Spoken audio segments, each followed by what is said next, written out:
இட்லியை வச்சு சாம்பார் வச்சிருக்கேன், எப்படி இருக்கோ தெரியல. கடவுளே, இட்லியும் சாம்பாரும் நல்லா இருக்குன்னு எங்க அத்தையும் நாத்தனாரும் சொல்லணும். புது மருமோள பரவாயில்லையே, காலையில எந்திரிச்சு இட்லியும் சாம்பாரும் வச்சிட்டியே. ஆமதே, சாப்பிட்டு பார்த்துட்டு எப்படி இருக்குன்னு சொல்லுங்க தே. அத்தனாரே, சாப்பிட்டுட்டு நல்லா இருக்கா இல்லையான்னு சொல்லுங்க. அண்ணி, என்ன வாங்க போங்கன்னு சொல்லண்டா, வா போன்னு சொல்லுங்க.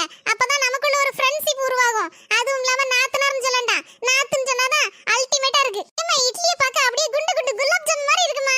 அப்படியே சாம்பாருக்குள்ள முக்கி அப்படியே மதக்க விட்டு கட கடன் வாரி குடி பாப்போம். சாப்பிடு. என்ன மருமல சாம்பார் வச்சிருக்க? சாம்பாரா இது? பச்சை தண்ணில பொடியை போட்டு கலக்கி வச்ச மாதிரி இருக்கு. உப்பு இல்ல, உரப்பு இல்ல, ஒரு மண்ணாங்கட்டி இல்ல. அம்மா, என்ன நினைச்சிட்டு இருக்க உன் மனசுல? சாம்பார் ஓரளவுக்கு பரவாயில்லாம தான் இருக்கு. உனக்கு 7 வயசாச்சு. உன் அனுபவம் கூட அவங்களுக்கு வயசு இருக்காது. இந்த நேரத்துல இப்படி குறைச்சலுதா? நான் செஞ்சா இதே மாதிரி குறைச்சலுவியா? முதல்ல புரிஞ்சு நடந்துக்கோ. போக போக எல்லாம் சரியாகும். ஒழுங்கா இட்லி திங்கின திண்ணிலன ஓடு. அண்ணி, சாம்பார் சுவையோ சுவை, சூப்பர். தேங்க்ஸ் நாத்து.